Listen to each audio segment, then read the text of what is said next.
What's up, beautiful people?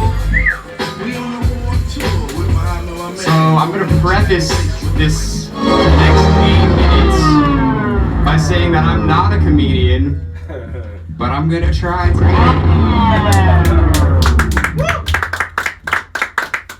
Alright, what was I gonna say? Yeah, it's fucking weird that I'm even doing this, because literally like my whole life, my mom always used to say to me, she'd be like, you know, you're kind of funny, but not when you try to be funny. Aww. Which, as you all know, translates to, you're not fucking funny. I should have had the abortion. Oh. Oh, okay. You guys like abortion jokes? Beautiful. What was I gonna say next? Oh yeah, I'm not a comedian, I'm a musician. I'm playing later with my band, Side After Dark, so you should all stay for that. But the reason I wanted to do this is because we come here like most Thursdays, and I've seen a lot of good comedy, and I met like a lot of cool comedians, and I was like, I want to know what that feels like. You know? So here I fucking am. And it's funny because I've been here enough to know that while we're all down here, the actual comedians are upstairs talking shit about my set. So shout out to whoever's up there. Yeah! So anyway, I moved here like 2 years ago from a place called Florida. And I like living here because living in New York is kind of like having a front row seat to the human exhibit at the zoo. You know, like at the zoo you'll go up to the fucking monkey like glass or whatever and just be like, monkey's taking a shit or something, you're like, oh, interesting.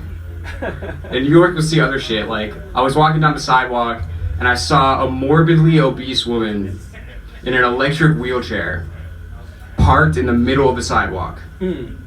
Busy, busy, busy sidewalk. And in this hand, she had a mirror. And in this hand, she was plucking her nose hairs. Ooh.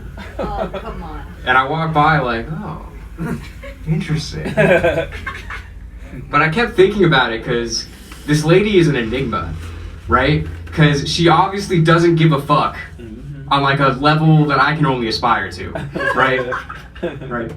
But at the same time, she really gives a fuck.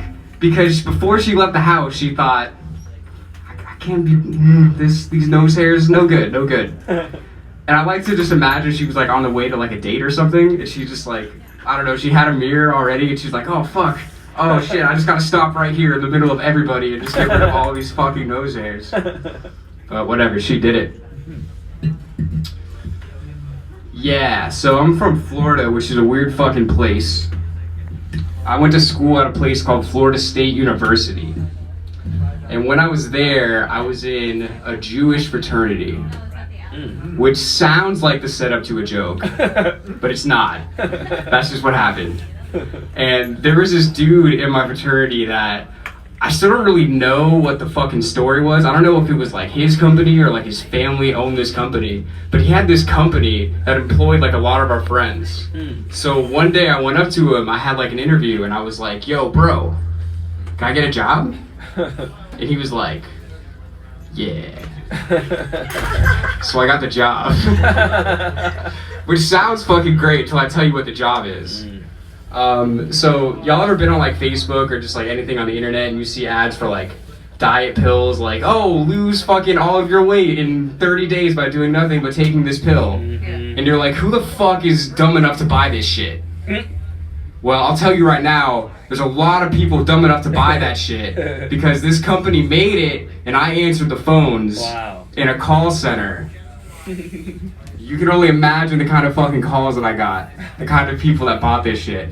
You know, I would literally for 5-hour shifts at a time, I would just get, hey, I've been taking these pills for 3 whole days and I lost no weight.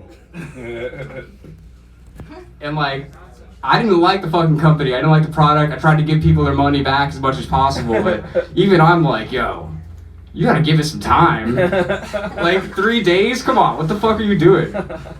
But that was simultaneously the best and the worst job I ever had. Because it was the worst job for obvious reasons. But it was the best job because like it just toughens you up a lot to just hear all day, you fucking piece of shit, you better burn in hell, I hope Satan has his way with you, and your mother sucks, and I can't believe that she birthed a terrible person like you. all day. And it's funny because Tom was talking about like call service people earlier that were just like dead inside, and that was me. But then I quit that fucking job. All right. Next, do you guys want to hear a story about when me and three of my closest friends almost got struck by lightning? Or do you want to hear about the time I was a third party to a gun sale in an Arab convenience store? Okay, so make some noise for almost getting struck by lightning. Alright. I feel like the other one's gonna win. Okay. Who wants to hear about the Arab convenience store gun sale? Yeah! Alright. How much time do I have left? 2.5. 2.5 minutes? Okay. So, yeah, when I was growing up, you know, we like to fucking get drunk and shit. But I don't know if you knew this, when you're a teenager, you're not allowed to buy alcohol everywhere. So we had to find specific places that would sell to you underage, right? So we had this place on the other side of town. I'm from Clearwater, Florida, by the way, if anyone's been there. Yeah. So this place was called the Food Store. Which right off the bat is how you know it's good, because that was literally the sign. It said food store. Like, I like this place. So we used to go there like multiple times a week to get beer and fucking whatever, to the point that they started to recognize us. And I think they got a little too comfortable with us, because one time we went in there, we get our beers and whatever, we're about to go to the counter, and this dude cuts in front of us real fast, straight to the counter. He's got a brown paper bag in his hand. And like, you're all probably thinking what I'm thinking. I see the brown paper bag, I'm like, this dude's already drinking, he's getting fucked up. But he goes up to the counter and he puts the bag on the fucking counter like this. And he just looks at the guy behind the counter. And the dude behind the counter puts his hand in the bag and he pulls out an Uzi.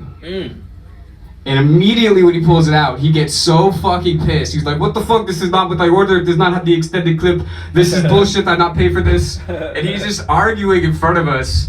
And me, like, I'm like 16, we're just like, can I buy my fucking 4 Loco, please? Like, I didn't come to see a gun show. I came for the illegal alcohol sales. So please sell me alcohol legally, you know? But eventually, after fucking like 2 minutes of arguing back and forth, the guy's just like, okay, whatever. And he takes the gun, he puts it under the counter, and then he just looks up, can I help you? Or nah. Yeah, and then we got fucked up, and that's my time. So stick around to see my band Shout Out to Berg in a few spots. I don't know how to stop it. Clap it up again, y'all, everybody.